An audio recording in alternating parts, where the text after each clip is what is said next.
반갑습니다. 여기에 지금 제가 호남불교 문화원장이라고 이렇게 거창하게 써놨는데, 사실 이거 옛날에 제가 이쪽에서 활동할 때 호남불교 문화원이라는 거를 제가 만들어서 활동하면서 쓰던 직함이고요.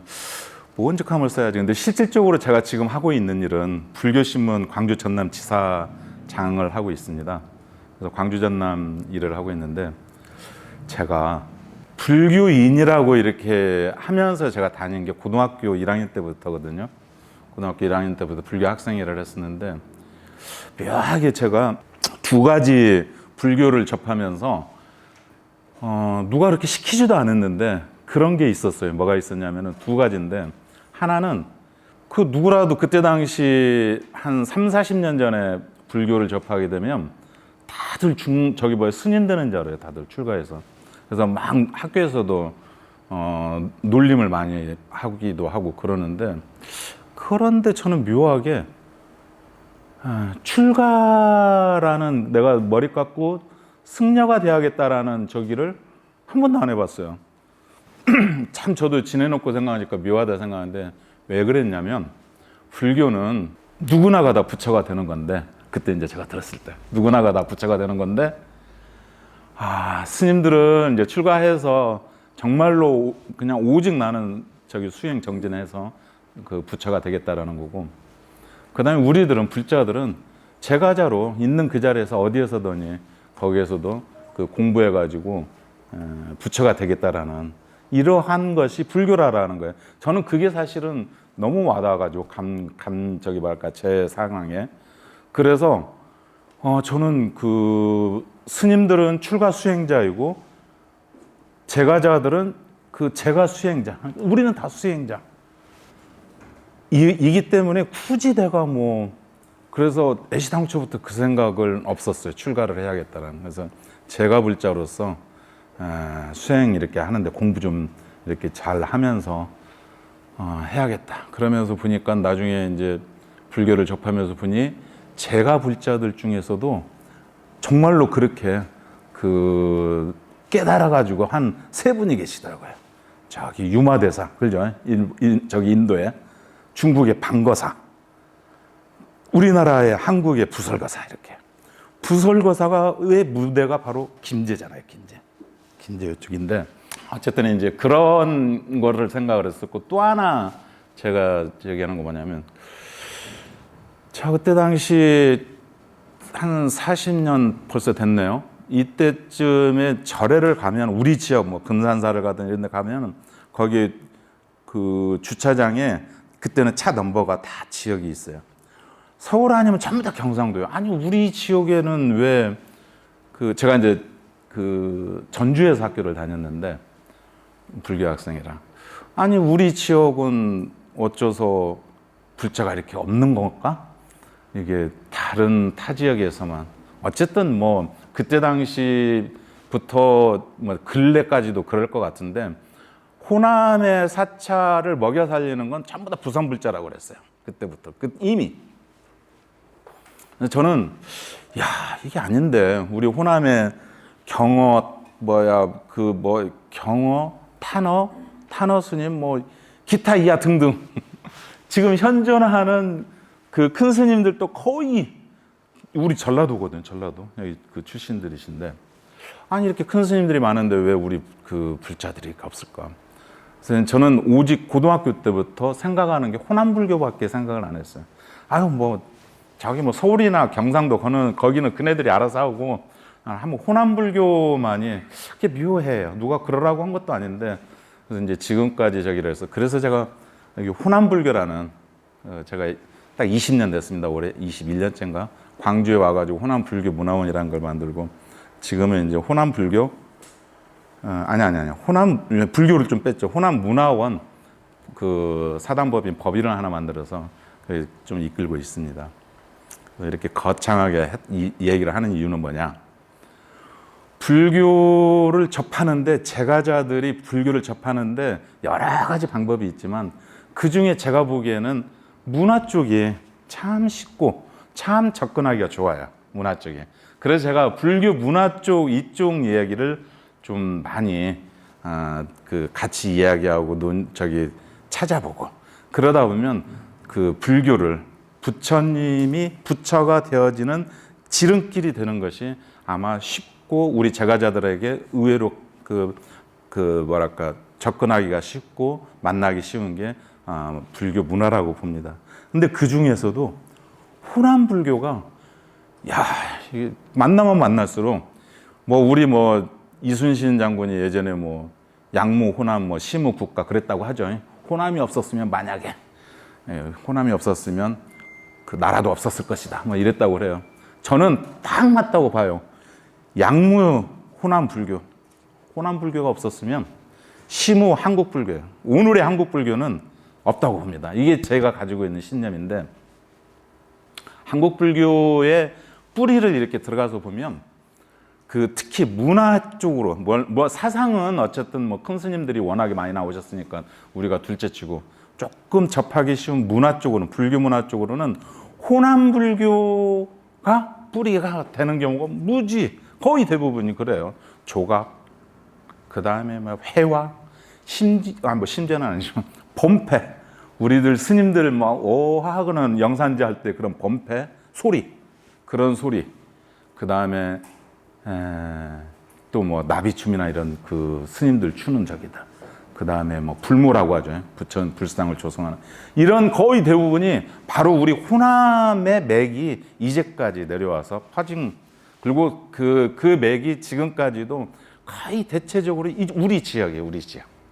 그래서 이제 예전에 백제를 얘기할 때 백제 문화를 항상 얘기를 하잖아요. 그래서 일례로 이런 게 있습니다. 일례로 석등이 있어요. 석등.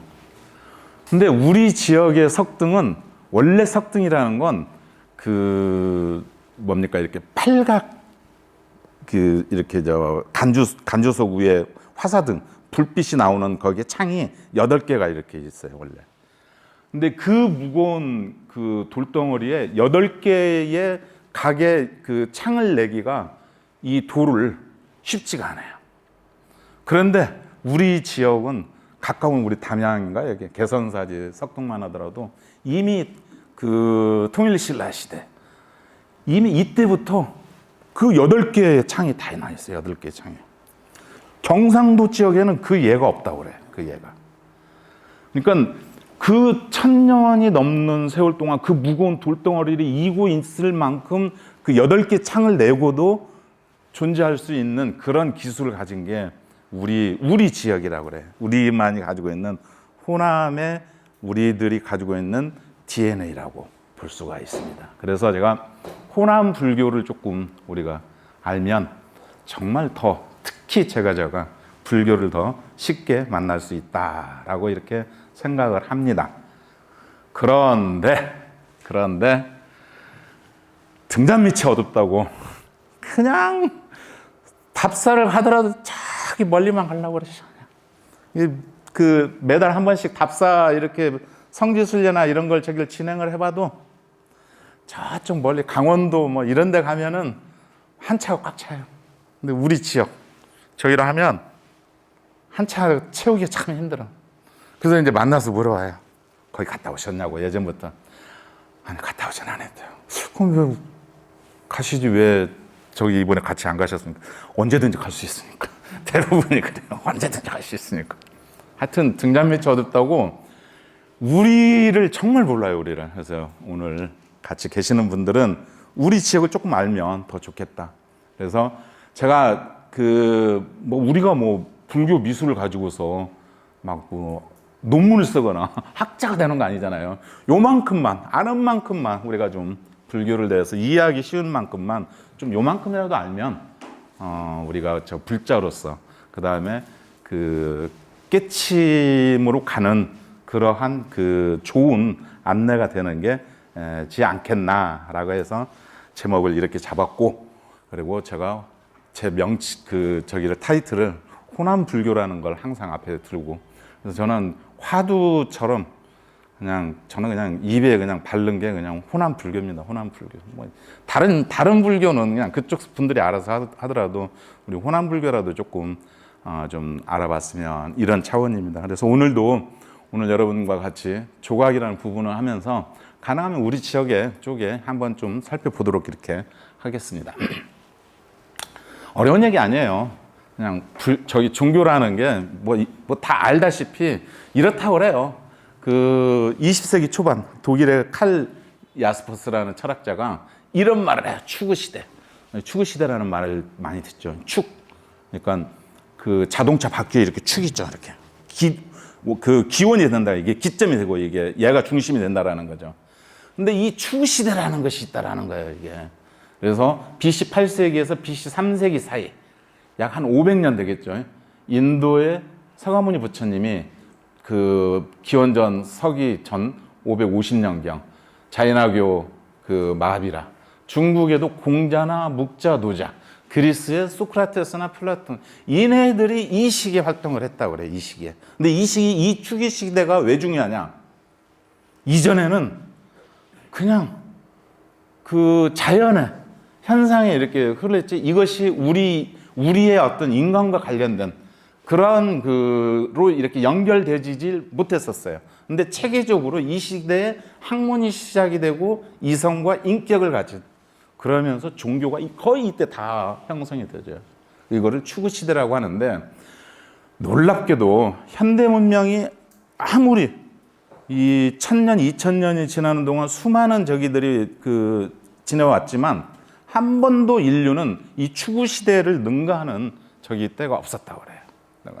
그래서 이 추구 시대가 굉장히 중요하고, 이때부터 기점이 되어져서 이제 살면서 세계관도 생기고 사상도 형성이 되고, 이런 것들을 아까도 얘기했듯이 우리 한반도나 저기들은 토템, 막 뭐 큰 바위나 뭐 무서운 동물, 내가 이기지 못한 이런 데 의지해서 이렇게 사는 거야.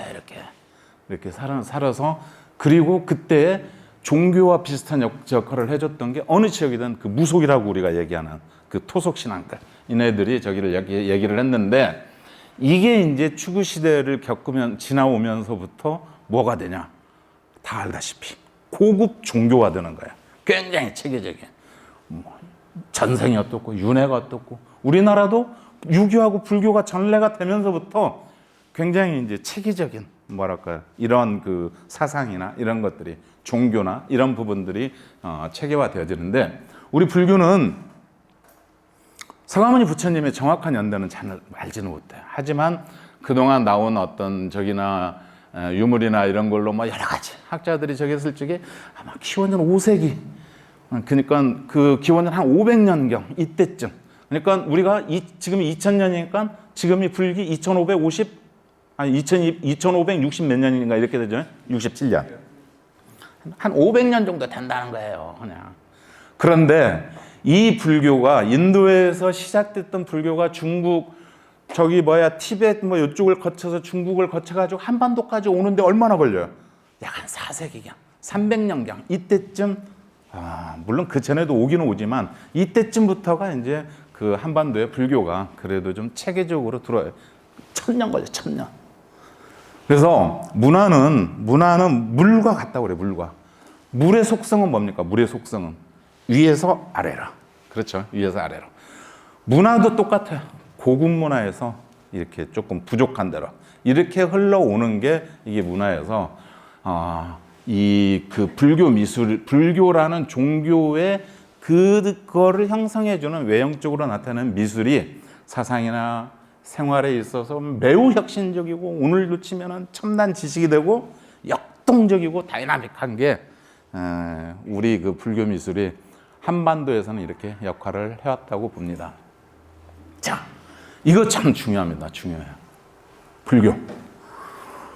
그 종교에서 특히 인도에서 인도 사람들이 가장 좋은 일로 뭘 하고자 했냐면 공덕 쌓기를 좋아했답니다. 공덕을 쌓는 거. 그런데 이 공덕을 쌓는 것 중에서도 착한 일을 하거나 뭐 남을 도와주거나 이런 것들이 뭐 다 공덕이 되겠죠. 업으로. 그런데 수행자에게 공양하는 거, 공부하고 수행하는 이분들한테 뭔가를 이렇게 물질적으로든 음식이든 이렇게 공양하는 거를 최고의 공덕으로 쌓았다고 그래요. 공덕을 왜 지어요? 공덕을 나중에 내가 그 공덕으로 인해서 내가 잘 살기를, 또 죽어서도 죽은 다음에도 다음 생이 있다면, 윤회가 있다면 그 다음 생에 와서 내가 그 공덕으로 잘 살고자 원했던 게 바로 이 공덕 쌓는 건데, 그때의 수많은 수행자들 중에서 우리 부처님이 뭐예요? 공덕을 쌓을 수 있도록 직접 당신이 찾아가는 거예요. 그러죠? 그래서 뭐를 해요? 그러한 공덕을 쌓을 수 있도록 그거를 기회를 주기 위해서 탁발을 나가셔요. 7가씩. 딱 하루에 한 번 탁발을 하는데 7집만 가. 7집도 가는데, 저 집은 부자니까 많이 줄 거야. 저 집은 지난번에 가니까 그 집은 많이 줬어. 그 집만 골라서 가는 것도 아니야. 어디서부터 시작하면 거기서부터 딱 7집. 한 번도 아무도 거기에서 공양을 사람이 없거나 이렇게 해서 음식을 못 얻어 먹으면 그날은 쫄쫄 굶어요. 부처님도 그러셨단 말이에요. 이것이 바로 평등한 기회를 주는 그 공덕인데, 이 부처님이 어때요? 부처님이 가시잖아요. 열반하시잖아요. 부처님 돌아가시면 어떻게 해요? 이제 그 제자들이나 저기들이. 그래서 그네들에게 그 제공해 줄 수 있는 방법이 하나 나왔죠. 뭐예요? 돌아가시고 답이 오고 난 다음에 탑을 세우도록 이렇게 부처님이 얘기를 하시죠. 그것도 모든 관리를 출가 수행자들은 너희들은 공부만 해, 수행해. 제가자들에게 다 맡겨서. 그렇게 해서 부처님 그때 여러 가지 여덟섬, 그 사리가 8섬, 8말, 돼.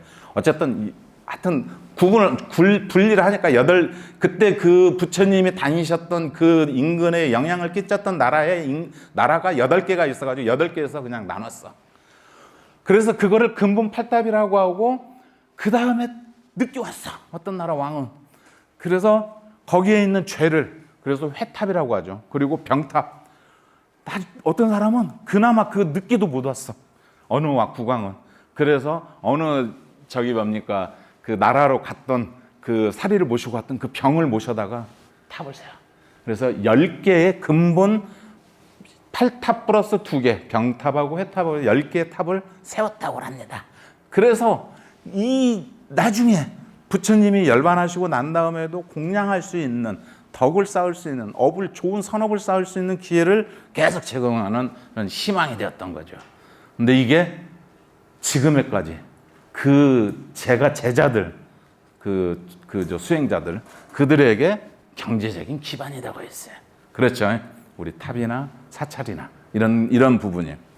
그래서 탑을 세웠던 그 탑을 인도에서는 스투파라고 이렇게 부르는데, 유골을 안치하는 흙이나 돌로 쌓아 올린 무덤이고 돌무지이기도 하죠.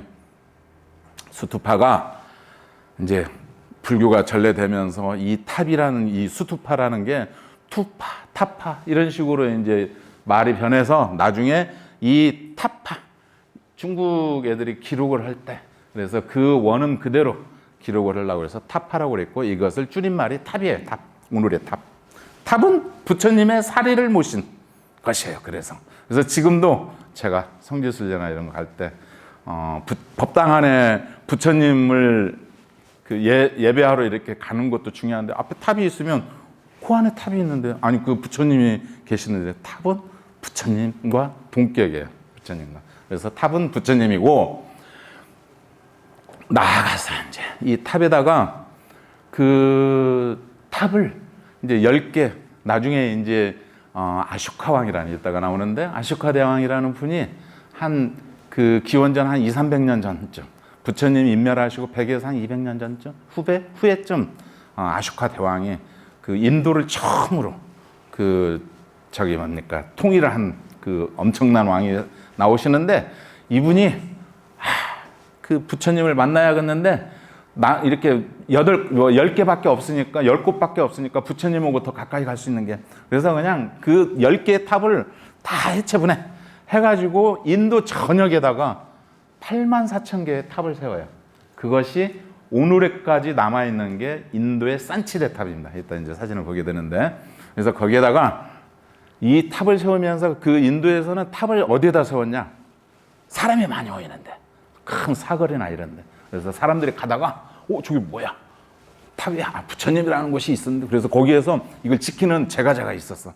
그러면 사람들이 오면은 막 이런저런 얘기를 해주는 이런 이야기꾼도 있고. 그래서 그것이 시간이 흐르면서 아예 귀찮아. 막 또 했던 얘기 또 얘기도 뭐 하니까 가장 좋은 방법이 뭐예요? 거기에다가 부처님의 일대기를 그 그림으로 그리거나 조각으로 해놓는 거예요. 조각으로. 이제 부처님 일대기 뭐 몇 장면 안 되잖아. 한 100여 장면 된다고 그래요. 그런데 이 부처님이 이렇게 되시기까지 또 전생담 이야기를 그 이야기들을 거기에다가 딱 새겨놔요. 돌에다가. 그래서 누구라도 오면은 그걸 보면 여기에 모셔진 부처님이 이런 분이셨구나 라고 보여지는 게, 그것이 바로 불교 미술의 시작이 되는 거예요. 불교 미술의.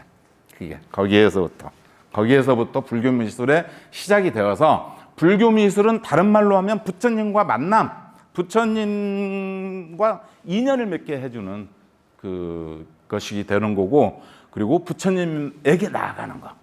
우리가 지금 인등키죠. 사찰에 인등. 그 인자가 뭐예요? 인자가 끌인자잖아요. 이게 땡긴다. 이게 부처님한테, 부처님 쪽으로 땡겨. 부처님과 인연을 맺어주게끔 하잖아. 그래서 우리가 인등을 밝히는 이유는, 내가 한 부처님 앞에 불 켜져서 내가 잘 먹고 잘 살게 해주시오, 이 얘기가 물론 그런 것도 뭐 아예 없는 건 아니지만, 이보다는 뭐예요? 내가 부처님에게 더 가까이 가서 부처님 가르친 대로 내가 살겠습니다라고 다짐하는, 이게 인등의 진정한 의미라고 볼 수가 있겠습니다. 저기 군산에 동국사라는 절이 있어요. 적산산, 일본 저기인데, 거기에 팔상성도 중에서 열반도예요. 사라생수, 두 사라 나무 아래에서 부처님 열반을 하셔. 오른쪽으로 이렇게 해서, 이렇게 해서 그 옆구리로 이렇게 누워서 부처님 제자들이며 그 군왕들, 하늘의 신들, 저기 천신들까지 다 부처님의 열반을 참 안타까워하는 거죠. 그래가지고 부처님을 다비를 해. 이게 관을 이렇게 화장을 다비를 하니까 막 떨어져. 뭐가요? 사리가. 어떻게? 여기 보면 이렇게 떨어져. 이렇게. 어마어마하게 막 받는 거예요, 사리를.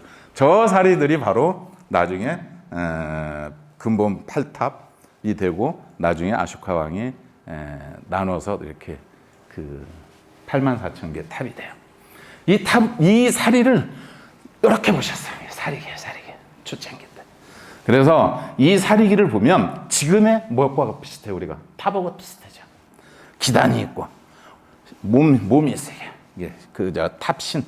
요 위에는 이게 수미단이라고 하죠. 수미단은 우리가 사찰의 수미단에 부처님이 앉아 계시죠. 수미단은 항상 사각형이 정방향. 그 위에 이것은 뭐예요? 일산이에요. 인도는 더워. 햇빛이 세. 그러니까 화려한 저기로 저기들을 우리 저기 양산으로 이렇게 가르쳐요. 그래서 우리 탑을 보면 기단과 탑 몸이 있고 그 위에 상륜부가 있어요. 이렇게 나눠지는 거예요. 이렇게. 그러죠? 그래요. 이게 바로 산치대탑이에요. 산치대탑. 우주. 그래서 이 무덤이라는 게 스님들의 바루를 엎어놨다. 복발량. 엎어놓은 것과 같고, 또 우주를 상징한다고 그러죠. 그래서 네 개의 문에 이렇게 문을 이렇게 세워요. 동서남북 4개. 그래서 여기 토라나라는 여기에다가 막 부처님이 어쩌고저쩌고 막 이런 걸 여기다 새겨놔야 여기다가. 이 산치대탑에 가시면, 그리고 이제 요 위에 상륜부, 그러죠. 수미단. 수미산에 상륜부 딱 사각형이잖아요. 그 위에 일산이잖아요. 이게 일산. 이게 우리 저 탑으로 하면 상륜부가 되죠. 딱 네모지고 그 위에 이제 일산이에요. 제가 그래도 불자 저기 중에서 이렇게 복 받은 거 중에서 인도 성류순례 한번 갔다는 거 아닙니까? 산치대탑 한번 가봤죠. 그때는 여기를 돌 수 있었어요. 올라가서 여기서. 지금은 어찌인지 모르겠네요. 지금은 워낙이 중요한 문화재이기 때문에 엄청 커요. 이게 비행 이렇게 탑돌이 하듯이 거기서 탑돌이 하면은 딱 좋습니다. 우리나라에 부처님의 그렇게 사리를 모시는 대표적인 게 통도사 금강계단이죠. 그렇죠. 그런데 이 통도사 금강계단은 신라 때 자장률사가 중국에 이제 오대산에서 모셔왔어요. 모셔와서 이제 5군데다가 이렇게 했다고 해요. 지금까지 남았다고 그래요. 그래서 뭐 봉정암, 설악산 봉정암, 또 저기 월정사 후에 상원사, 그 오대산, 그 상원사 중대, 법흥사, 정암사 여기까지 해서 5군데. 그래서 우리가 여기를 5대 보궁이라고 하죠. 5대 보궁. 5대 보궁 성지순례를 많이들 하시죠. 근데 이게 이제 그 고려 때, 그 다음에 고려 때 몽골의 침입이나 이때도 한번 훼손이 되고 한번 파헤쳐지고 임진왜란 때 일본에 의해 가지고 한번 파헤쳐져요.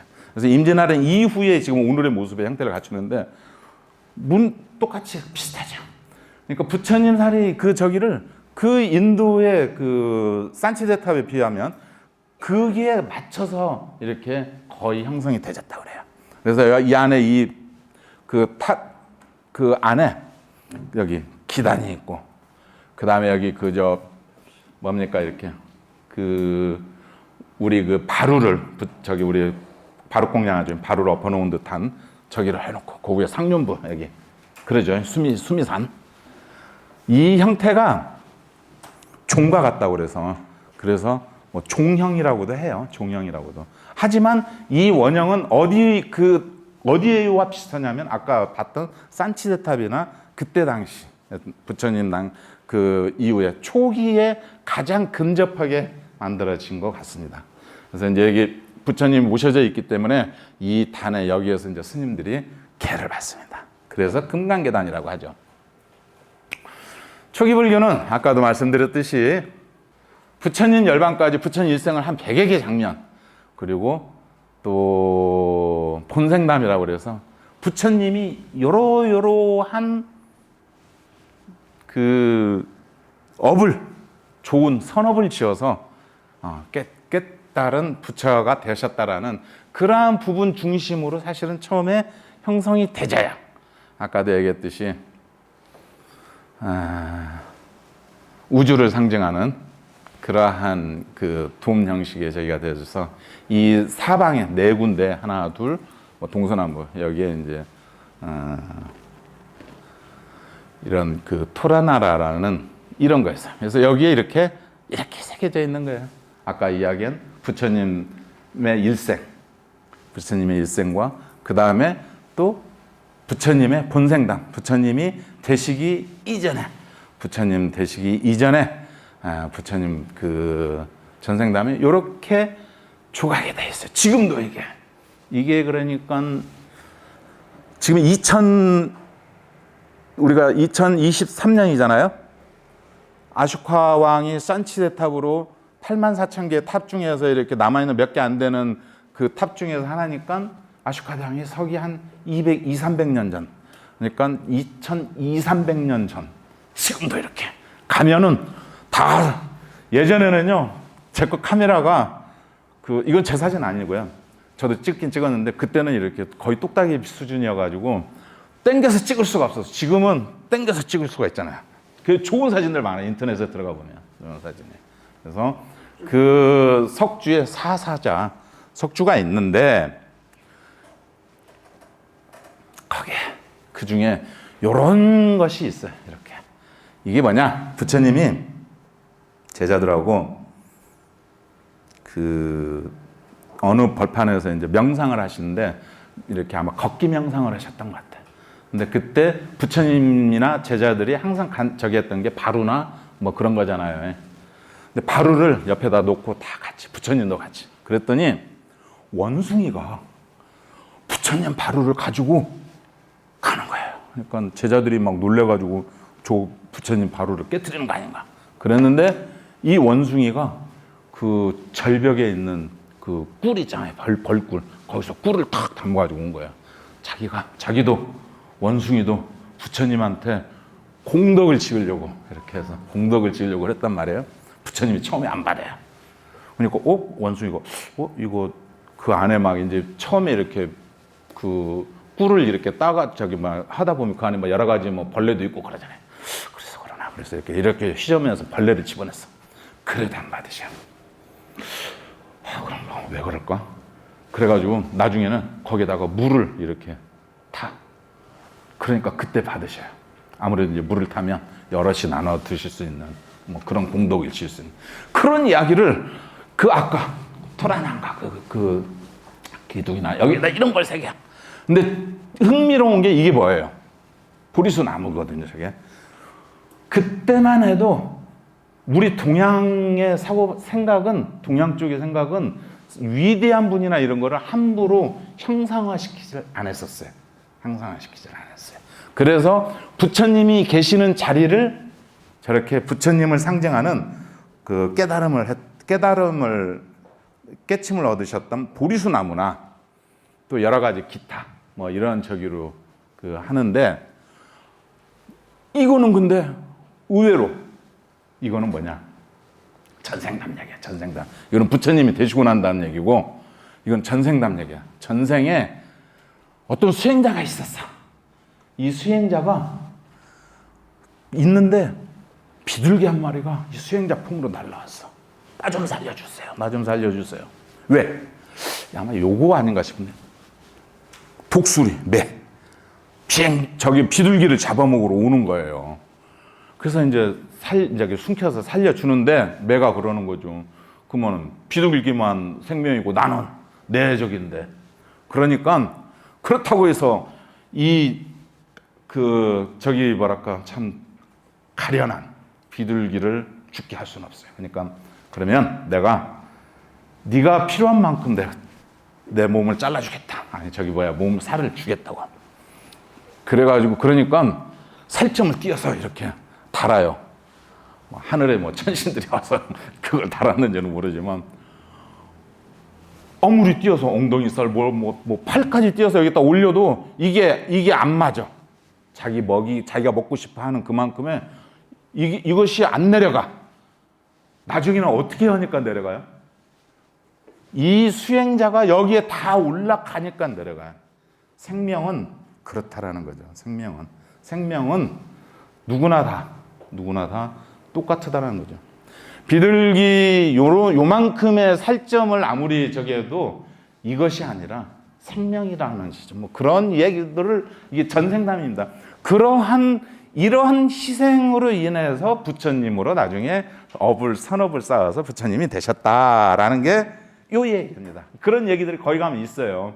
그러니 산치대탑에서 앞에서 그런 거 하나하나 새겨져 있는 거 이렇게 하면은 맨날 며칠 가겠죠. 얼마나 현장에서 재밌겠습니까? 또 거기에서 또 들려주는 사람이 평생을 그것만 하니 얼마나 또 얘기도 재밌게 하겠어요. 근데 제가 갔었을 때는 안타깝게 거기를 지키는 사람들이 있어요. 안타깝게도. 사자. 네, 조금 이따 그만 한번 봅시다. 좀 나오니까. 가서 그때는 그래가지고 막 우리 성지순례를 가면은 특히 우리 불자들 막 부시하잖아요. 부시를 하는데 나중에 알고 봤더니 전부 다 힌두교들, 불교인이 없어요. 현장에. 참 안타까운 그런 모습이 있었습니다. 그런데 이 토라나, 바로 여기에 이제 여기 사자도 있고, 이 토라나가 이 문화가 흘러 오면서 이렇게 중국에는 패방, 일본은 신사 앞에 있는 그 돌이 있죠. 우리나라는 뭐예요?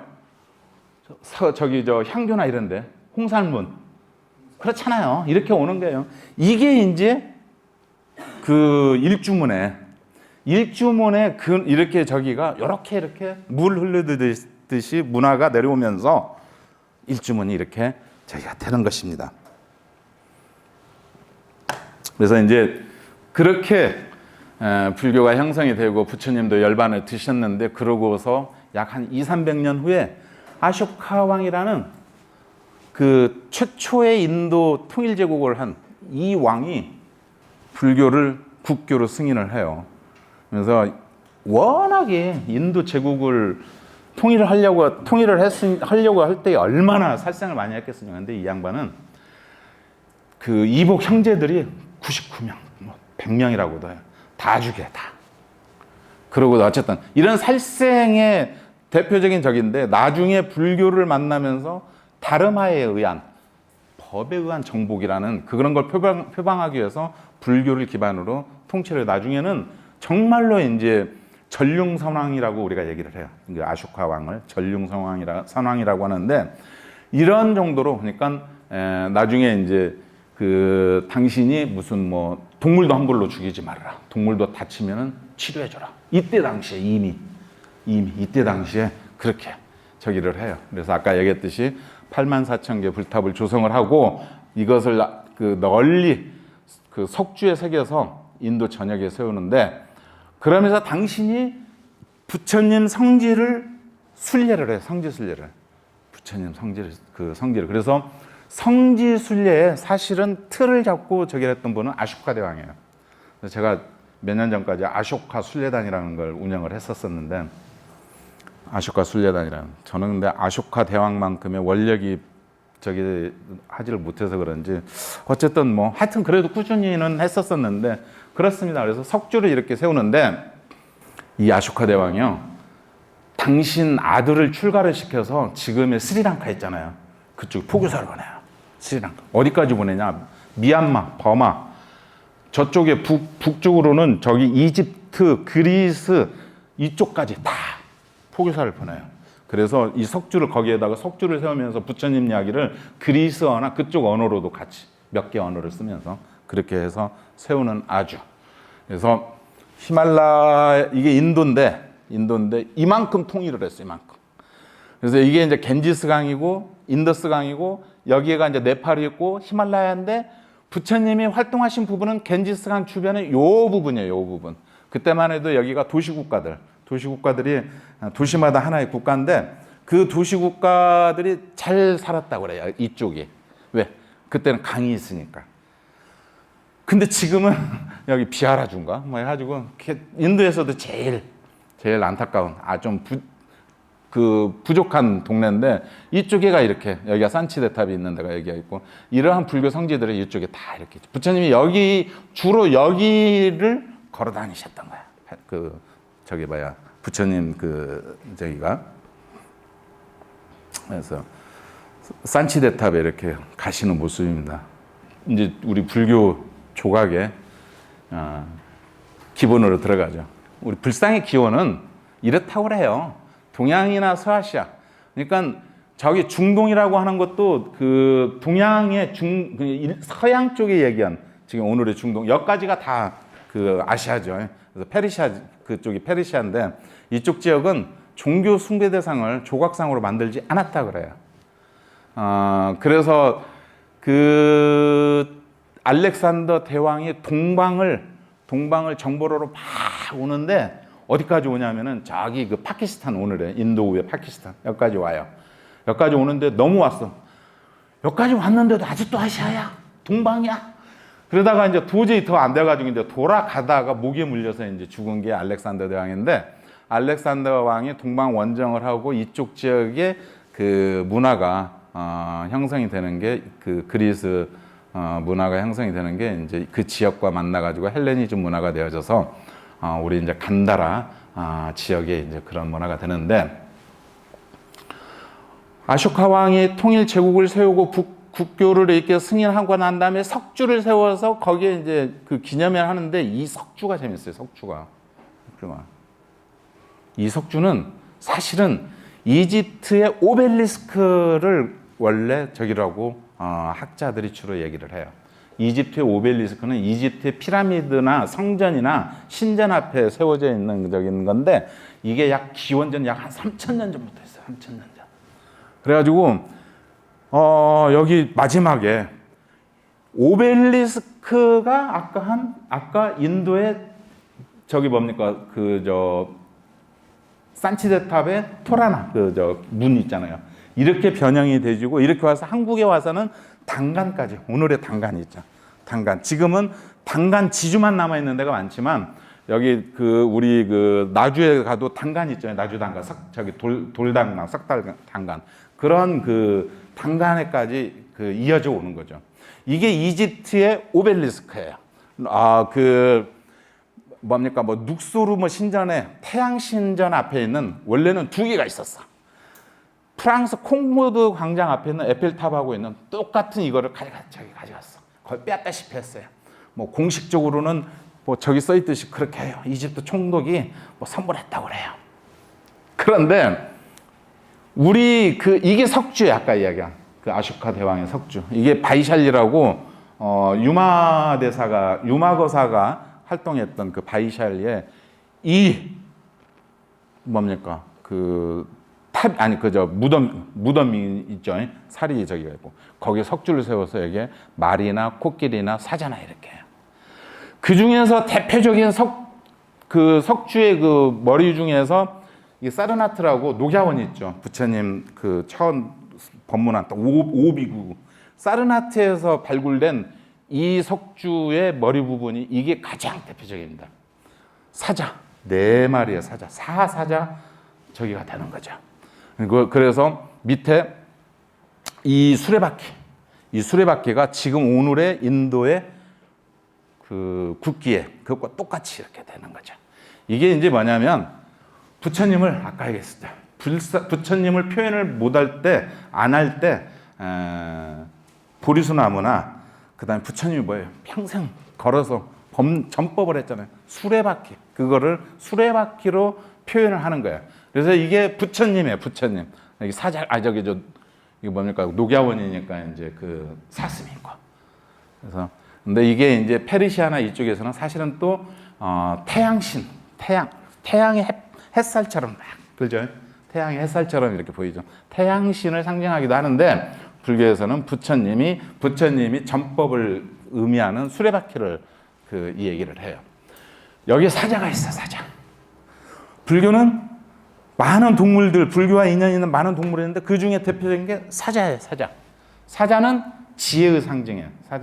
사자는 밀림에서 어흥 하고 그러면 수많은 동물들이 막 저기 하다가 사자가 한번 어흥 하면은 찍소리를 못 한대요.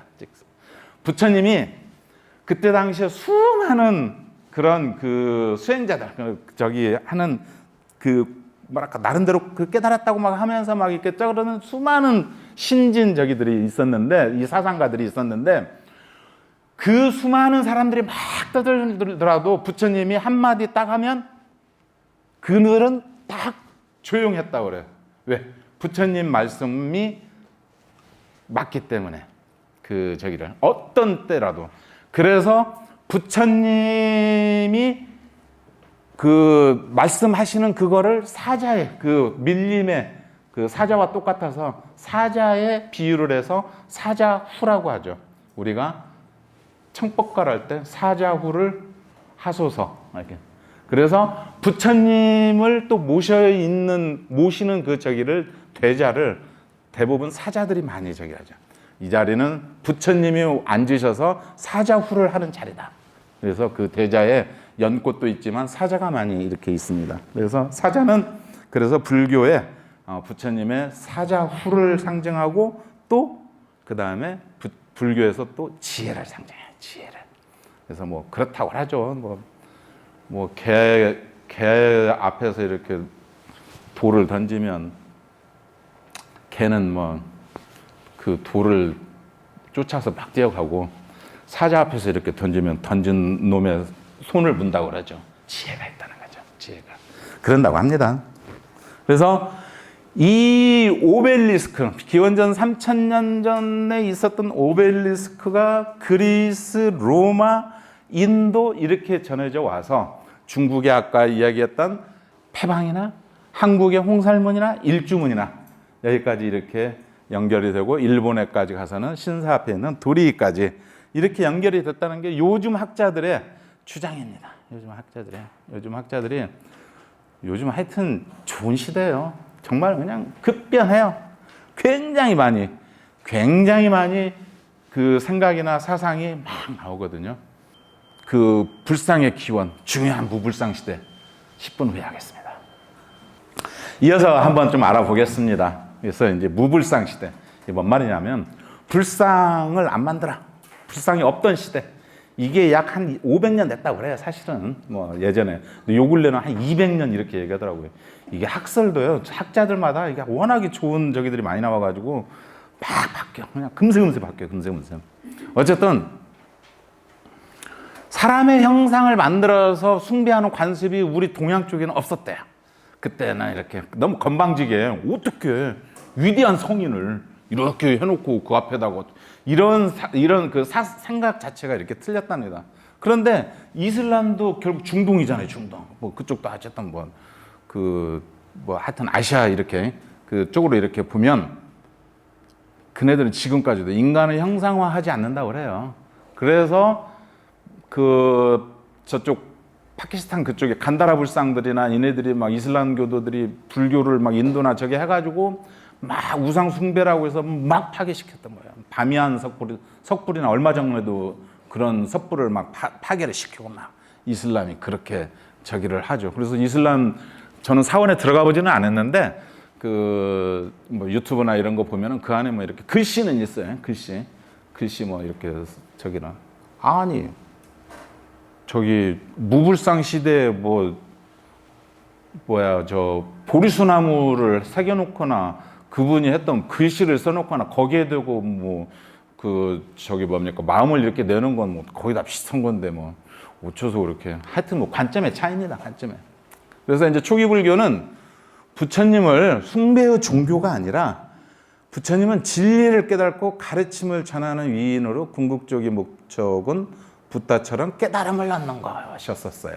근데 부처님이 이제 이후로 들어가면서부터는 이렇게 그분을 존경해 숭배 대상으로 이렇게 변하게 되는데 서양은 이에 반해서 서양은 우리도 알다시피 신을 인간으로 표현하는 것이 옛날부터 그리스 신화가 그렇죠. 그리스 신화. 그래서 이따가 그리스 신화에서 온 우리 불교의 신장이 있어요. 신장이. 알고 있는 분은 다 아시겠지만 이따 봅시다. 무불상 시대는 이렇게 표현이 됐어요. 아까도 얘기했듯이 녹야원에서 법륜을 펴는 모습. 이렇게. 여기도 이렇게 법륜이죠. 수레바퀴. 또는 부처님이 걸어만 다니셨어. 그래서 부처님 발바닥 족적. 부처님이 계셔야 요런 그 부처님 족적으로 이렇게 부처님 계셔야 할 위치에 자리에 저렇게 표현을 합니다. 석주에 이렇게 아니면 이런 또 사리탑으로 형상화를 시켜요. 부처님 대신 보리수나무 이렇게 이 시대가 무불상 시대, 불상이 없던 시대 같아요. 그런데 불상은 불전 안에 모셔져 있는 부처를 통칭해서 사실은 불상이라고 해요. 통칭해서. 그런데 격에 따라서 이거를 좀 더 또 세분화시키면 불상이 부처님들만 모셔진 불상, 보살님들은 보살상, 조사들은 조사상, 그리고 신장들은 신장상 이렇게 크게 네 가지로 이렇게 분류를 하고 있습니다. 그래서 불상은 아까도 얘기했듯이 깨달은 이 각자죠. 그리고 보살상은 깨닫긴 깨달았어. 당신도 육도 윤회를 안 해. 안 할 수가 있어. 그럼에도 불구하고 보살은 뭐예요? 보살은 자리이타. 그 상구보리 자리이타잖아요. 위로는 그 보리를 구하고 밑으로는 중생들을 제도하는 거. 중생 제도가 더 중요해. 내가 아직 중생들을 제도해서 다 부처가 돼서 되게끔 해가지고 내가 부처 되기는 잠시 보류했어. 깨침 내가 부처나 저기는 같지만 그래서 지장보살이나 이런 분들이 뭐예요? 지옥에 있는 지장보살은 지옥에 있는 모든 지옥 중생들을 다 깨쳐서 부처님 가르침으로 깨우치게끔 해서 깨치게끔 다 부처로 만들고 제일 나중에 내가 되겠다라는 게 그 부처가 되겠다라는 거. 그래서 우리는 그래도 좀 희망이 있어요. 나보다는 나보다는 더 뒤에 부처가 되실 분, 그분보다는 내가 더 빨리 될 수 있는 희망이 있어요. 지장보살. 원이 너무나 커서, 원이 너무나 그렇게 커, 원이. 그래서 대원 본존 지장보살이라고 하죠. 대원. 원이 그냥 너무 커. 큰 대자예요. 조사상은 부처님의 직제자, 부처님 당시에, 제세시에 부처님 당시의 제자나 지금까지 덕이 높은 모든 스님을 조사상이라고 이렇게 하고, 신장상은 불법에도 그 호법신들이 이렇게 있어요. 나중에 초기에는 이런 부처님의 깨침만을 했는데 대승불교로 이렇게 저기가 되지면서 이제 많은 그 호법 신장들을 받아들이죠. 그래서 불교를, 부처님을, 불경을 이렇게 독송하는 사람들을 수호하는 신장. 그래서 불교 조각은 그런 그 불교 미술에서 불교 조각은 환조, 이렇게 모양을 이렇게 있게끔 하는 모습이나 부조, 벽이나 이렇게 마애불이나 이렇게 바위나 이런 데 새기는 이런 부조, 이런 상들을 그림을 그리지 않은 모든 조각을 다 불교 조각이라 한다. 사실 불상이 탄생은 굉장히 오래된다고 해요. 경전에 의하면, 증일라암경에 이런 얘기가 있다고 해요. 부처님이 성도를 하시고 마야 부인이 부처님을 낳으시고 일주일 만에 그 산후통이지 않나 싶은데 이렇게 돌아가시죠. 그래서 마야 부인이 도설천에 있어, 하늘에.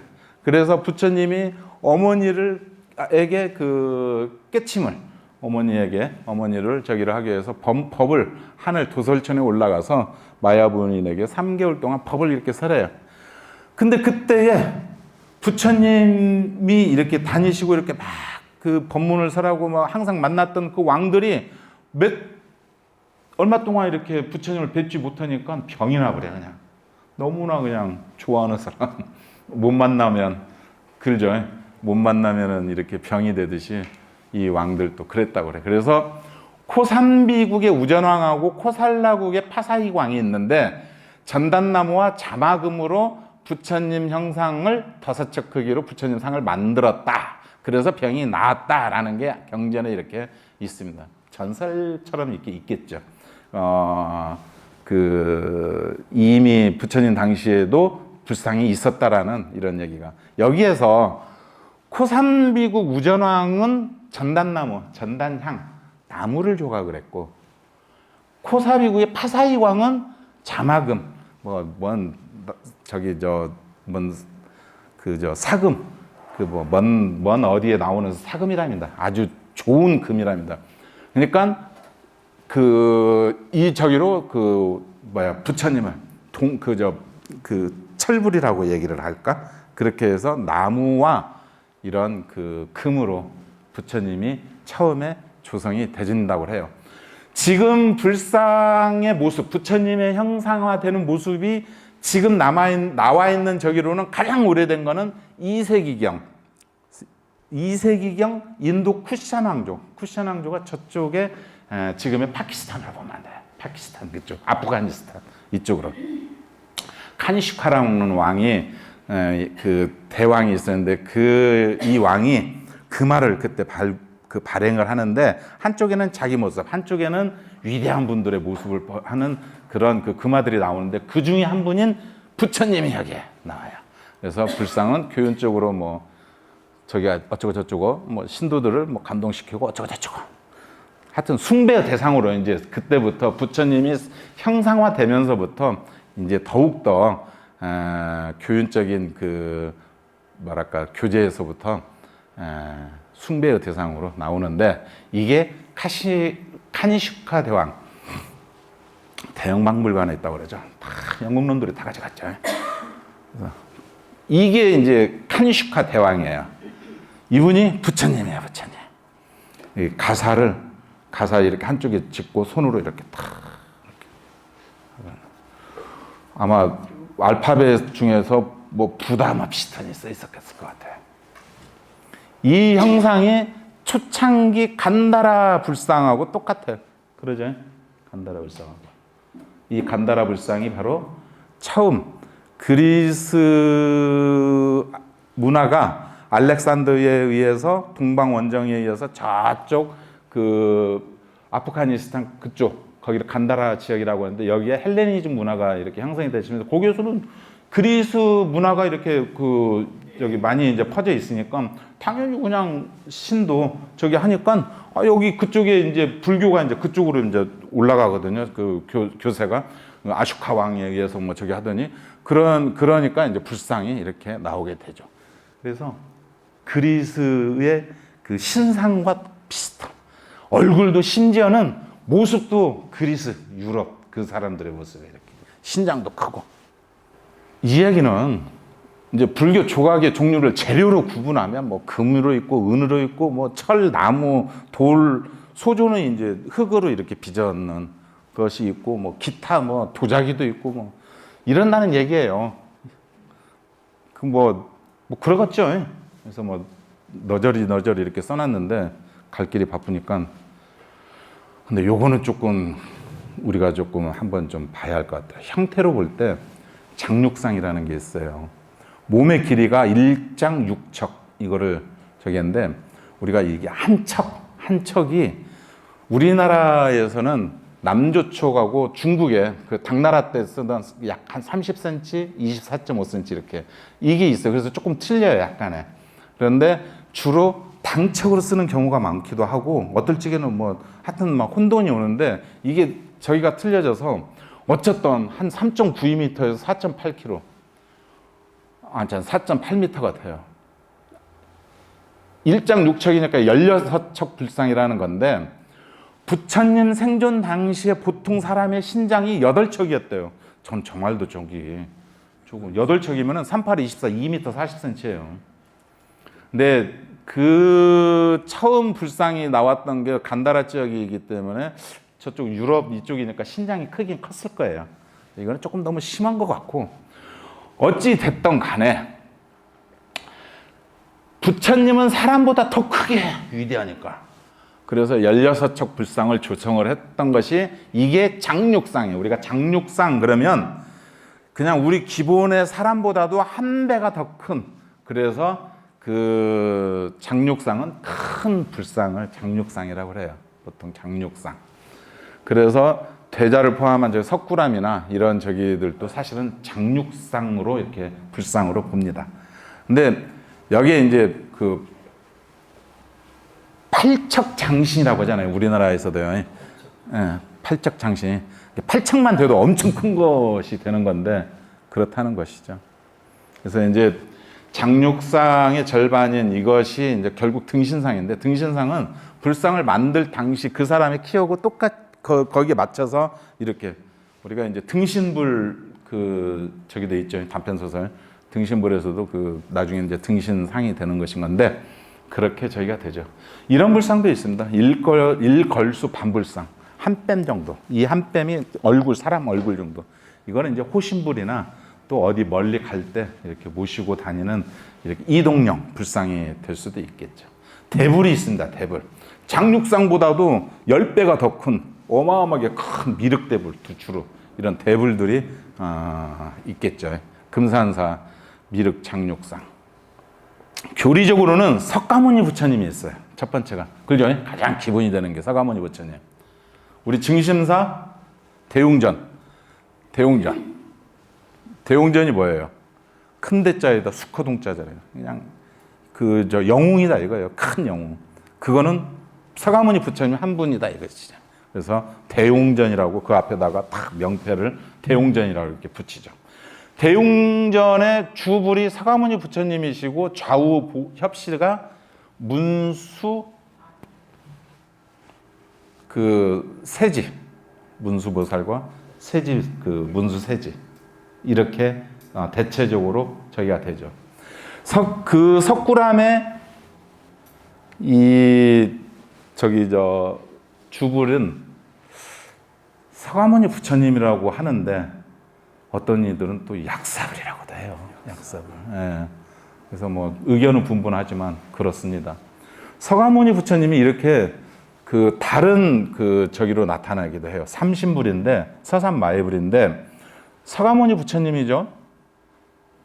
좌우 저기를 미륵 방가사유상 미륵이죠. 여기는 예, 제화갈라. 제화갈라 보살이 누구냐면 부처님에게 수기를 내린 연등불의 화신이라고 그래요. 연등불에. 그러니까 과거, 현재, 뭐 미래 뭐 이런 형식으로 이렇게 구분이 되어지기도 하죠. 다음에는 이제 비로자나불.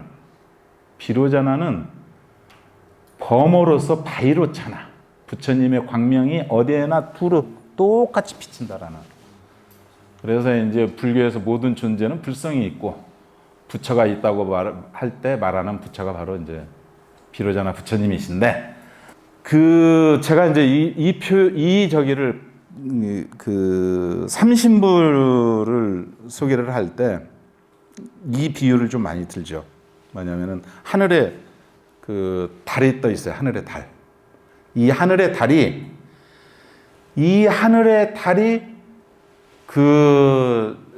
뭡니까? 이렇게 땅에 이렇게 비칠 때 호수에도 달이 떠 있고 냇물에도 달이 떠 있고 내가 떠놓은 접시, 장독대 위에 있는 접시에도 떠 있고 각각의 저기로 다 이렇게 떠 있어요.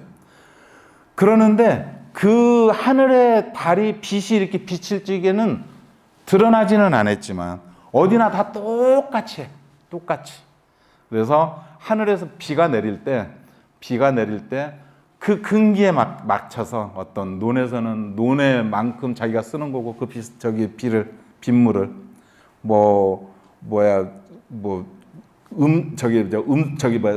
식수로 쓸 때는 그렇게 쓰고, 그러듯이 예를 들어서 그런 게 있었을 때 부처님을 어차피 한 부처님이야. 하늘에 떠 있는 달은 하나야. 이거는 원래가 청정한 그대로 원래의 부처님이셔. 그런데 이 부처님이 그 근기에 따라서 땅에서는 호수나 강이나 뭐 접시회든 뭐 대화회든 여기에 각각의 그 인연에 따라서 화에 따라서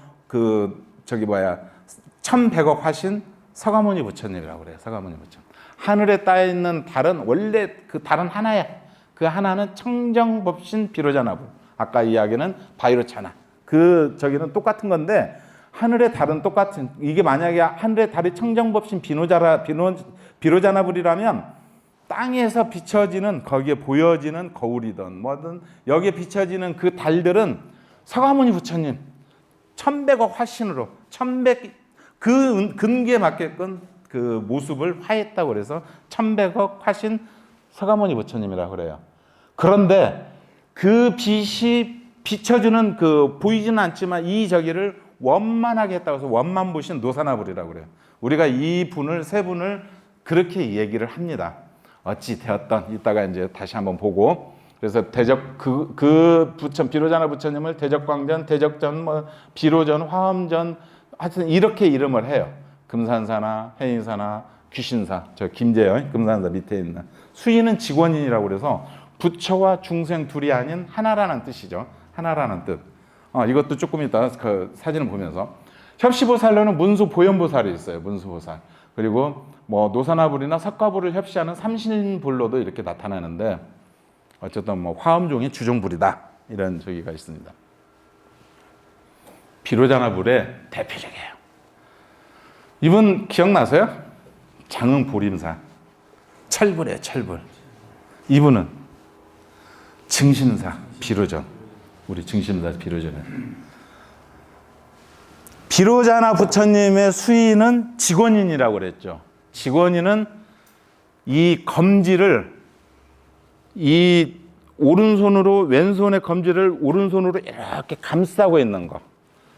중생은 하나다. 중생과 이렇게 감싸고 있는 부처님은 하나다는 게 이게 비로자나 부처님이에요. 이게 아까 이야기한 그 비로자나 부처님의 수인의 이거죠. 그런데 이거는 뭐냐면은 여기 저 장흥보림사 요쪽 왼쪽 어깨에 이렇게 명문이 있어요. 그래서 뭐 어쩌고 저쩌고 이렇게 뭐 누가 뭐 이렇게 했다고 했겠죠. 그런데 이 두 비로자나 부처님 불상에서 다른 점이 있으면 뭐예요? 그렇죠. 각각이 틀리죠. 이게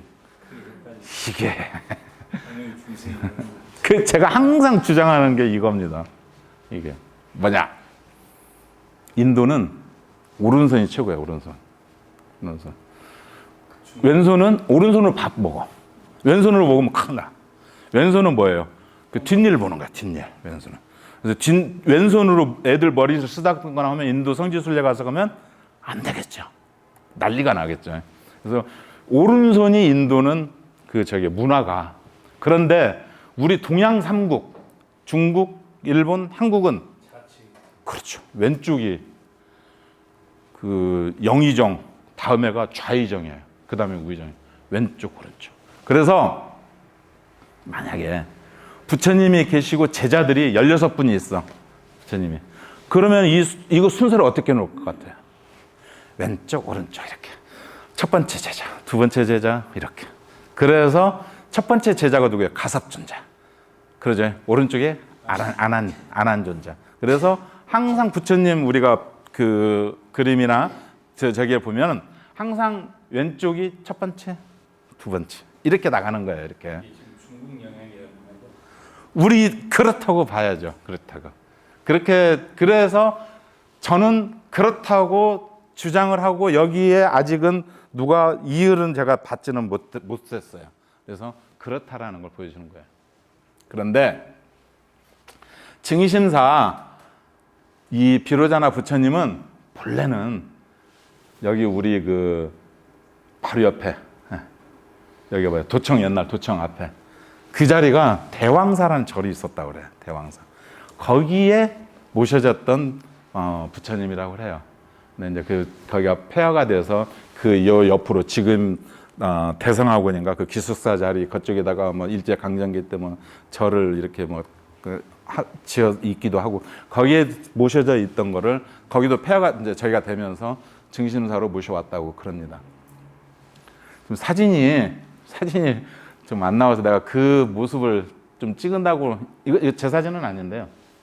제가 찍기는 찍었었는데 여러분들은 증신사 가시면 대웅전 뒤쪽 왼쪽에 비로전이 있는데 이 부처님을 꼭 친경을 하십시오. 친경을 꼭 해보십시오. 꼭. 이 철불은 우리나라에 약 한 50년 정도밖에 안 나와요. 그 기간이. 통일신라 하여튼 후대쯤 와서. 그 기간에 어떤 학자는 이런 주장을 해요. 저도 그 주장을 공감을 하는데 철은 녹여가지고 불상 만들기가 어려워요. 쉽지 않아요. 녹는 점이 높아가지고. 금동이나 이거 녹는 점이 낮아서 쉽게 빨리 만들 수가 있는데 철은 쉽지 않아요. 그리고 철은 투박해. 이게 성스러운 맛을 숭배할 수 있는 만큼의 이 모습이 잘 안 나와. 그럼에도 불구하고 우리나라의 철불이 한 50년 정도 이렇게 나오는데 이때가 왜냐? 구리에다가 금동불이라는 건 구리에다가 주석 이렇게 합금을 해서 만들잖아요. 근데 이게 불이나 이런 것들은 우리나라에서 나오는데 주석인가 이거는 수입을 해야 한답니다. 중국에서. 그때 당시에 뭔 사연이 있어서 한 50년 정도 수입이 안 됐대요. 그때 이 철불들이 우리 전국적으로 대대적으로 이렇게 조성이 됐다고 합니다. 그 중에 우리 지역에 이렇게 여기에 하나 더 남원 실상사 철불까지 이렇게 해서. 그런데 가까이 증신사에 여기에 보림사도 여기 가시면 꼭 이렇게 명문도 좀 보시고 보림사 부처님은 참 굉장히 큰 대불이에요. 근데 이제 이 증심사 비로전에 가시게 되면은 저도 깜짝 놀랐는데 삼배를 올리고 부처님을 딱 뵈니까 여기가 이렇게 쭉 들어가서 약간 웃는 모습이야. 철불은 거의 대부분이 근엄해요.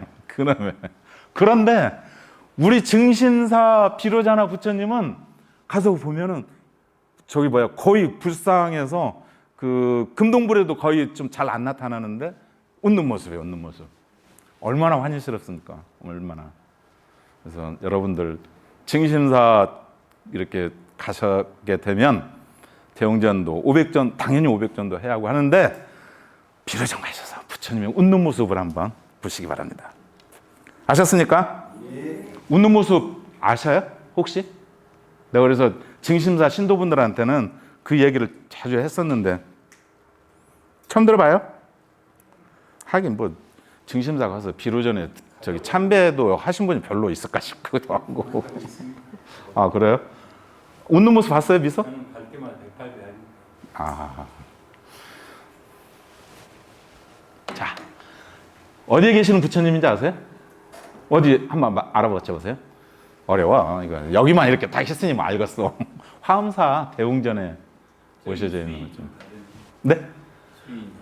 네. 대웅전임에도 불구하고 화엄사는 화엄종의 적이기 때문에 주불이 비로자나 부처님이에요. 비로자나 부처님. 이게 이게 후대에 내려오면 이 상태에서 이제 이렇게 감싸는 이걸 뭐 권인이라고 그러죠. 주먹권 이렇게 저게 이게시 뭐 그 직원인에서 이렇게 권인이라고 이렇게 주먹 그인 이게 이제 저기 운주사에 가게 되면 이 옷 속에 들어가 있어서 그거를 뭐 연꽃 봉우리랑 합장하고 있다 합장인 뭐 이렇게도 얘기하는데 직원일 가능성이 많습니다. 이게 후대에 가면 갈수록 기술이 옛날만큼 못해. 정성이 안 들어가져서 그런 것 같아요. 제가 보기에는. 이렇게 저는 이해를 해요. 왜냐? 조선시대 가면은 불상 이렇게 약간 이렇게 그 뭐죠? 임진왜란 이후의 불상들은 가서 보면 이렇게 고개를 약간 숙이고 있잖아요. 뭔가 이렇게 움츠려드는 듯한 그런 저기 하듯이 묘합니다. 그 얘기 나왔으니까요. 여러분들 그 탑비나 이런 데 가면은 귀부 있죠. 거북이. 뒤에 가면은 꼬리 있죠. 꼬리. 자주 제가 말씀드렸죠. 꼬리 재밌어요. 그 시대에 당당하고 힘이 있었을 때는 그 용의 꼬리가 바짝 서요. 바짝 서는데 이게 그 저기가 되면 점점 꼬리가 쳐져. 그러다가 엊그저께 내가 놀랬는데 그 조계산의 천재함에 예전에 화란 스님이 이제 열반하신 지 올해 이제 4주년인데 탑비를 제막을 했어요. 엊그저께. 뒤에 가서 보니까 이 꼬리를 아예 그냥 팍 뒤로 해가지고 아예 그냥 땅에 그냥 쳐박고 있어요. 그래서 야 이게 문화가 이게 묘하구나. 왜 그랬을까 하는 게 그런 생각이. 가보세요. 어쨌든.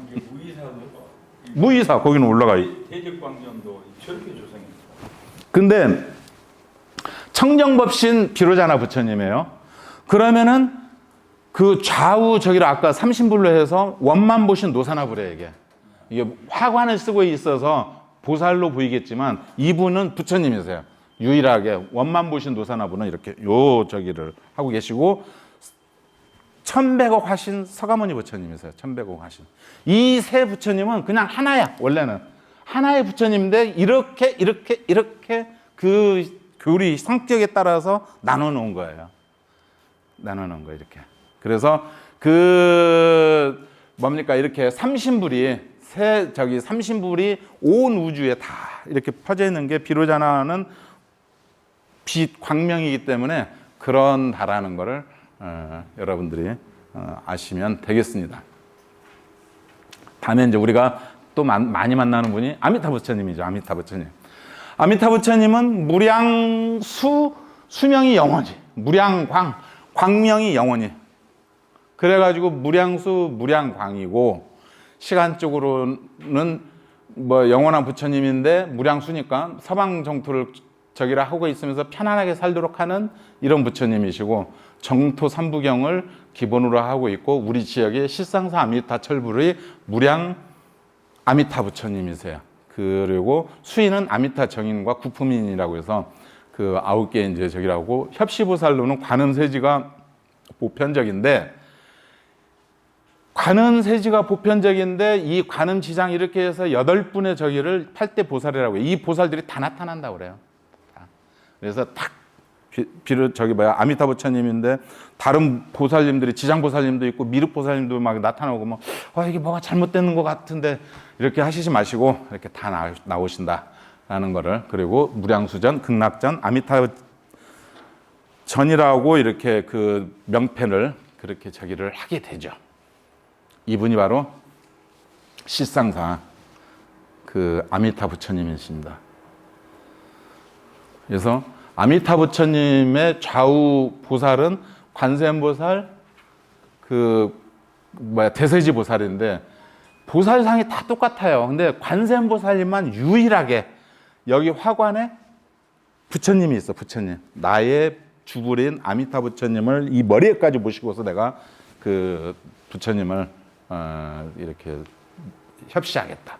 그래서 이 부분, 이 화관에 저기 뭐 어떤 부처님인지는 모르겠지만 부처님이 계신다 그러면 관세음보살님. 그래서 그 화관은 아미타 부처님을 이렇게 모시고 있는데 이 수인이 복잡해요. 이게 9개. 아미타 정토 세계는 9개 저기로 뭐 높고 낮음이 없어요. 사실은 그 정토 세상은 높고 낮은 건 없는데 그 근기에 맞춰서 이렇게 구분을 했다고 그래요. 이것도 일제 때 일본에서 어떤 학자가 이런 걸 저기를 했는데 우리나라에는 1970년대인가 어떤 학자가 논문 한번 저기 하면서 이렇게 나온 거예요. 몰라도 돼. 몰라도. 그런데 그냥 뭘 막 이게 이제 여러분들은 포교사고시를 안 보니까 포교사고시를 보려면 이것도 알아야 해. 하여튼 이런 게 이렇게 9개가 있더라. 뭐 상품 상생 뭐 어쩌고 요걸 여기에서 있는 것은 상품이기도 하고 또 요렇게 돼 있는 거 요렇게만 있는 것이 또 상품이기도 하고 어떤 데마다 다 틀려요. 2가지 종류가 나오는데 그것이 다 일본에 있는 어떤 학자가 일본에 있는 뭔 절에서 이렇게 불상을 조성하는데 이런 것이 있다라는 거 나온 걸 우리나라 학자가 이걸 들여와가지고 어쩌고 저쩌고 이렇게 얘기를 해요. 어찌 되었던 아미타 부처님이 저 수인이 9개가 있다라는 거를 얘기를 하시고 다음으로 우리가 이제 약사 부처님이 있습니다. 약사 부처님. 근래에 몸과 마음이 아픈 사람들 우리가 의외로 많아.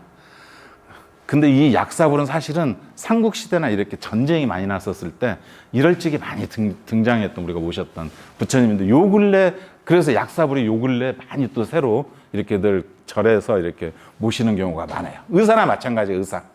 7세기 중엽에 약사 신앙이 이렇게 유행을 했는데 이것입니다. 손에 약함이 있어. 손에 뭐가 이게 하나 얹어져 있어. 이게 약함이야. 손에 있는 게. 이게 있으면 이제 그 약사 부처님인데 석굴암의 부처님 여기에 뭐가 있었었다라는 거예요. 이걸 잊어먹어서 그러지.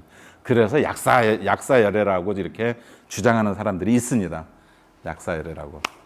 또 어디더라? 803 갓바이도 약사열애라고 주장하는 경우가 있죠. 지금은 뭘로 얘기하죠? 803 갓바이는 서가모니 부처님으로 혹시 저기 하나? 거기서 정근을 뭘로 해요? 거기서 약사열애 부처 저기를 해요? 그런 서가모니 뭐 부처라는 또 학자들마다 이렇게 혼동되게 이렇게 그 주장하는 바가 틀립니다. 약사 부처님을 모신 데는 약사전, 유리전, 만월보전, 협시보살로는 일광보살, 월광보살, 우리가 일광보살, 월광보살이 약사 부처님의 저기예요. 가끔 약사 12지신상, 우리 그 민간에 내려왔던 12지신이 있죠. 뭐 토끼띠, 뭐 무슨 띠, 그 12지신들이 약사 부처님의 약사불의 그 협시 신장으로 나타나기도 합니다. 경주 분황사 그 약사열애예요. 그 약함이 있죠. 그죠? 이게 이제 그 가평에는 현등사 약사 부처님인데 약함이 있죠. 일광보살 좌, 우, 월광보살. 그래서 일광, 월광. 뭐 표현은 뭐 달, 해, 달을 저렇게 아마 표시한 것 같아요. 경주 남산에 있는 참 잘생긴 그 약사열애 부처님이신데 약함이 있죠, 이렇게. 그래서 참 이 약사열애 부처님이 아마 그 우리가 친견할 수 있는 오래된 부처님으로서는 경주 남산 박물관에 있습니다. 경주 박물관인가. 미륵불 궁예가 그랬다고 하고요. 미륵 부처님은 두 종류예요. 한 분은 아직 내가 부처가 안 된 분, 보살이라고 그래요. 미륵 보살이라고도 해요. 그런데 미륵 이미 부처가 되었다고 해서 예전에 하생 땅에 내려오셔서 그래서 3번에 걸쳐서 법문을 설했다고 그래요. 법문을. 그래서 그 미륵 상생경, 미륵 하생경이 있는데 미륵 상생경은 지금 도설천에서 보살로 있어. 그래서 우리가 방가사회상이나 이게 다 보살이에요. 미륵 상생경에 저기를 해서 나오는. 그리고 그 부처님으로 이렇게 나오는 저기는 미륵 하생경. 56억 7천만 후에 석가모니 부처님이 뭐 저기 한 분들을 구제하기 위해서 용화수 나무 밑에서 부처님 모습으로 3번 설법을 했다. 하생. 그래서 거기는 용화전의 주불이고 뭐 용화전, 미륵전, 대자보전, 자시전. 이 자시가 뭔지 아세요? 자시? 그 자비로운 자자예요. 그래가지고 아주 그냥 이 자비의 대명사다 해서 시자를 넣었어요. 그래서 미륵보살을 자시보살이라고도 해요. 그래서 뭐 그 용화 봉우리나 꽃을 들고 해요. 협시보살로는 청광보살, 신광보살 이렇게 했는데 이따가도 뭐 부처님 저기 하겠지만 이 종교 저기에는 상상적인 게 많아요. 예를 들어서 우리가 만타를 84,000 정확하니 84,000개가 아니라 만타 이거를 84,000 우리 옛날에 만타는 걸 뭐 저기 저 천이라는 거 그래서 이따 천불전도 나오는데 그래서 그렇습니다. 국부 78호 금동 방가 사유상입니다. 일본의 원래 국부 1호예요. 목조예요, 목조. 재밌는 건 약 한 이제 거의 7, 80년 전쯤이랄까. 일본의 어떤 고등학생인가 학생 하나가 여기를 저기를 하다가 너무나 반했어. 나무로 했으니 이 동으로 된 것도 우리가 이 동으로 된 저기 약사열에 방가사유상만 보더라도 다 감동적인데 이 나무로 했으니 얼마나 그 감동이 더 오겠습니까? 진짠가 해가지고 살아있는가 해서 여기 손가락을 한번 이렇게 했는데 이게 천몇 년이 되니까 이게 툭 끊어져 버렸네. 난리가 났어요, 난리가 나가지고 어차피 끊어진 거 이제 붙이기 전에 이거를 이제 주사를 했어. 그랬더니 이 나무가 여기 그 우리 저 부안 변산의 그 홍송 춘향목이었답니다. 그 재질이. 그래서 이 불상은 신라 때 아마 거기서 그 뭡니까 우리나라에서 조성을 해서 보내진 그래서 한국의 불상 똑같아요. 그죠? 그 비슷한 그 시기. 그래서 아주 그냥 우리 저기 그 방가사유상에 2분이 있습니다. 83호가도 있어요. 그분보다는 이분이 저기 하는데 이 학자 저기 미술 하시는 학자들이 요 얘기를 해요. 이제 그 중에서 요 분이 더 우리나라의 금동 방가사유에서 저 시대에 이렇게 만들 수 있는 그 기술은 이쪽 백제였답니다. 백제. 그래서 그 발견은 그 안동인가에서 발견은 나왔다고 그러거든요. 거기에서 출토되었다라고 누가 그렇게 얘기를 해요. 요즘 막 옛날에 막 한참 그 유물들 막 발굴하고 막 저기 도구라고 했던 사람들이 어디에서 이거 했다고 이렇게 얘기할 때 그랬다고 해요. 그런데 학자들은 그 시대에 거기에서 그쪽 신라 그쪽 지역에서 이만큼의 저기가 기술력이 부족하다라고 어떤 학자가 얘기를 해요. 굉장히 반가운 소리예요. 그런 소리 들으면. 미륵불은 당연히 이게 금산사 미륵부처님인데 여기 금산사를 가시면 요 밑에 들어갈 수 있도록 해요. 그러면 이렇게 큰 이 부처님은 흙을 빚어가지고 그러니까 그 나무에다가 새끼를 이렇게 틀을 만들어서 흙으로 이렇게 조성을 했어요. 흙으로 이렇게 소조불이에요. 근데 그 흙이 하여튼 어디에서 저기 하는데 왜 그러냐면 몇 년 전에 한 10몇 년 전에 요 보살님인가 이 뒷부분이 장마가 졌어. 장마가 졌는데 이 미륵전을 옛날처럼 그대로 놔둬야 하는데 여기를 좀 막아졌어. 법당 저기를 환기나 이런 부분이 안 되게. 그래가지고 이게 오랜 동안 장마에 이게 그냥 무거우니까요. 흙이니까 이게 뒷부분이 저기 같았어. 그래가지고 그때 주지 스님이 전 총무원장이신 원행 스님이신데 스님이 주지 스님이실 적에 이제 거기를 이제 복원을 하는데 이 흙을 구하려고 아무리 찾아도 없는 거예요. 그래서 아주 고생했던 걸 제가 기억을 하거든요. 여기에 이렇게 조성하는 이렇게 그 흙이. 그런데 이제 뭔 얘기를 하고 싶으냐면 일제 강점기 해방되고 나였나? 금산사 스님의 고향의 저기 마을 사람들이 금산사 참배를 왔어요.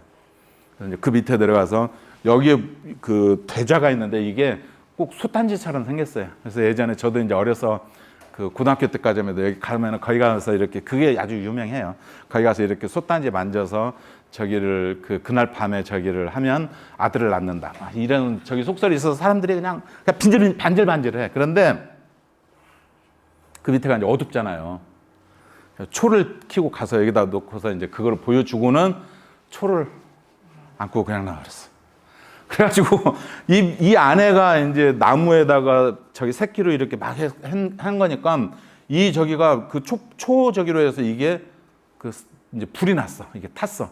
그런데 묘하게 이 부분만 미륵 부처님만 초록 그대로. 그래서 나중에 이제 그 일제 강점기 때였나? 그 저기 저 법주사 미륵대부를 한 우리나라 저기 1호 조각가가 있어요. 김복진인가. 그분이 이제 이분을 이렇게 조성을 해서 옛날에 뭐 저기도로 해가지고 이렇게 조성을 해서 다시 이렇게 이제 조성을 했는데 지금 가서 보시면요. 이 안에 가서 보시면 이 두 분의 얼굴 상우는 정말 원만해요. 와, 정말 보살이야. 그런데 지금 우리나라 제1호 일본에서 유학을 하고 온 그 학자, 아니 그러니까 저기 조각가 1호 그 조각가가 이 저기 하신 다시 복원한 이 저기 미륵 부처님 얼굴은 좀 싸나 신장처럼. 그래서 여러분들이 금산사에 가시면 그 미륵불에 가시게 되면 그거를 보셔야 돼요. 삼배하고 다 저기 뭐 밑에 가서 솥단지도 한번 만져보고 그 저기를 하는데 상호를 보시면 상호를 보세요. 제 얘기를 아마 그 좀 이해를 할 수 있는 그런 저희가 될 거예요. 상호를 보시면. 궁예가 어쩌고 저쩌고 해서 아니 청광보살, 신광보살, 좌우 협시보살을 좀 보여주려고 제가 이 사진을 저기를 했습니다. 그래서 뭐 궁예 미륵불이라고 그래서 미륵 저기가 있는데 이렇게 있습니다. 그 다음에 불상 그 불교 조각에 이제 종류로 방위불이 있어요. 독특합니다 이게. 그러니까 우리나라의 사람들의 심리는 좋은 일도 물론 들어와야지만 내 공간에 나쁜 것이 오는 건 결사적으로 막으려고 그래요. 그래서 사방에다 일단 첫 번째 저기래. 그래서 동서남북에. 그 다음에 중앙에다가 저기라면 5방이 돼요. 5방. 중앙에 부처님이나 이렇게 보시는 거예요. 사방에 신장을 두고 중앙에 부처님이 있으면 더 든든해. 여기에다가 또 상하. 그 다음에 쉽게 얘기해서 이제 가운데 부처님이 없이 동서남북에 상하하면 6방이 돼요. 6방. 그죠? 근데 사방을 또 절반씩 더 나눠. 더. 이게 혼자서 이렇게 한쪽 방 다 못 막으니까 이렇게 더 한 방향마다 두 분씩의 저기 신장들 맡겼고 상하까지 하면 10방이 돼요. 10개가 돼. 8방에다가 우아래 하니까 10방이 돼요. 우리가 이거를 시방이라고 그래요. 시방. 10방, 10방을 시방. 이 시방은 우주 전체를 다 얘기하는 거예요. 시방세계, 우리가 불교에서 시방세계 어쩌고 저쩌고 이 우주. 그러니까 이것이 바로 사방을 둘로 나누고 상하까지 해서 아무도 나쁜 것은 못 들어와. 이렇게 철저하게 막고자 하는 마음이 이렇게 내려오는 게 이런 게 방위불입니다. 방위. 예산에 이제 가장 오래된 이게 사방. 여기에도 부처님이 이렇게 있고 부처님이 있고 사방. 여기 어딘지 아세요? 경주남산 가보셨죠? 칠부람 앞에 있는 사방. 네모진 돌에. 여기 궁불사진가 그 경주 저기 2차돈이 뭐 목이 베어졌던 거기는 두 분씩 이렇게 있더라고요. 사방. 대승불교의 특징은 어느 곳이나 언제 어디에서든 부처가 다시 될 수 있다는 평등주의인데 과거에도 천불이 있었고 현재에도 천불이 있고 미래에도 천불이 있다고 그래서 이분들을 조성을 해서 3천불인데 이 천은 그냥 1, 2, 3, 4 천이 아니라 그냥 무량한 숫자라 이거예요. 무량한. 과거에도 무량하게 부처님이 계셨는데 그거를 우리가 천불로 형상화하는 거고 이렇게 돼서 과거, 현재, 미래 이렇게 되면 3천불이 돼요. 그래서 우리가 천불전 많이 있죠. 천불전. 천불전에 가서 3배 하면 3,000배 하는 거예요. 3,000배 쉽게 하는 방법이 그거예요. 그죠? 천불전에 가서 3배 딱 하면 한 부처님마다 3배씩 저기 한 거니까. 그래서 3,000불이 그렇게 되는 거예요. 그런데 우리 원효사 있죠. 거기에서 한 40년 전에 거기 발굴 조사를 했었는데 소주 불상이 굉장히 많이 나왔어요. 그래서 이 불상이 아마 고려시대 당시 그 천분의 비로자나 삼중불과 결합된 신행 그 저기들이 아니겠나라고 얘기를 하죠. 그래서 그 천불이 저기 하는데 여기는 화엄사 위에 올라가면 구충암. 화엄사 여러분들 많이들 가시는데 여기 안 가시면 여기 안 갔다 오면 2% 부족한 거예요. 참배가. 그래서 천불전이 아주 여기 뭐 볼 게 많은데 언제 직접 현장에 가서 여기는 해남 대흥사 천불전.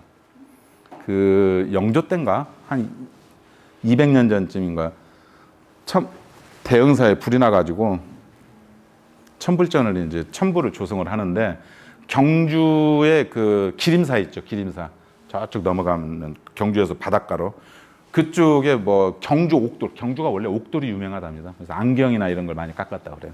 그래서 옥돌로 조성을 했어요. 여기 재밌는 얘기가 있는 게 이제 한 번에 이게 천분의 부처님을 이게 돌이잖아요. 배에다 못 싣고 와. 그것도 따로 이 부처님을 모시러 못 가. 돈이 없으니까.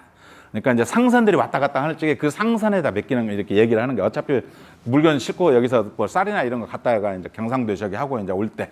그래서 여기 들려서 경주 그쪽에 들려서 모시오라 해서 2대의 배에 모시고 오는데 한 300분 또 한 척은 700분 이렇게 모시고 오는데 300분 정도 되는 배는 그 바닷가 가까이로 이렇게 오니까 이렇게 바람이 아마 불었나 봐요. 가을쯤 돼서. 그러니까 바닷가 가까이 오니까 얘는 그렇게 뭐 멀리 안 갔어. 근데 700분 정도 되는 건 큰 배잖아요. 그러니까 가까이로 못 오고 좀 떨어져서 이렇게 왔나 봐.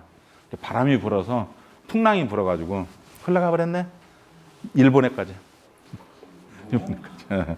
일본에서는 8만 대장경을 그렇게 달라고 했던 조선에서 저절로 부처님이 이렇게 왔으니 그냥 막 불사를 하고 막 이 부처님 모신다고 하는 그 막 불사를 하고 이제 집을 짓으려고 하는데 밤이면 밤마다 이 주지한테 이 부처님들이 막 나타나서 나는 조선 대형사 가야 하는데 네가 나를 이렇게 잡고 있으니 그렇다는 거예요. 이런 이야기는 선운사 고창 선운사가도 그런 저기가 있어요. 그 저기 뭐야 뭐 아시는 분들 아시겠죠. 그래가지고 어쩔 수 없이 정말 이 좋은 적인데 이 좋은 기회인데 어쩔 수 없이 보냈다는 거 아닙니까? 그래서 700몇 분이 왔는데 그 이야기를 그때 이제 유배 왔던 강진에 유배 왔던 정약용이 그 얘기를 듣고는 뭐 거기서 온 저기에는 여기에다가 그 날일자를 이렇게 그래서 여기에 일본까지 갔다 온 이 천분의 부처님은 날일자가 있어요. 그래서 여기는 이렇게 4년에 한 번씩인가 이렇게 가사 불사를 해요. 가지고 제가 이제 불교 신문이니까 저런 거 할 적에는 좀 광고도 좀 하고 그래야지 그러고 스님 그랬더니 스님이 소리 소문 없이 한답니다. 소리가 어쩌고 아는 사람만 하는 거야. 이게 이제 이게 불사를 하고 이제 저기 가사를 이제 가져가는 거예요. 이게 부적처럼 가져가는 거예요. 그러니 남한테 알려지면 큰일 나는 거예요. 천분의 부처님은 그런답니다. 이게 원효사, 원효사에서 나온 그 소조불입니다. 예. 여기 광주박물관에 가면은 만날 수 있습니다. 다음번에 한 번 더 있더라고요. 그때 그 불교 회화편은 사실은 여기 다 얘기가 됐기 때문에 회화편은 사실은 그렇게 똑같은 얘기여가지고요. 어차피 이 얘기가 이제 그림으로 나타나는 거니까. 그러니까 다음번에 더 이렇게 하도록 이렇게 하겠습니다. 수고하셨습니다.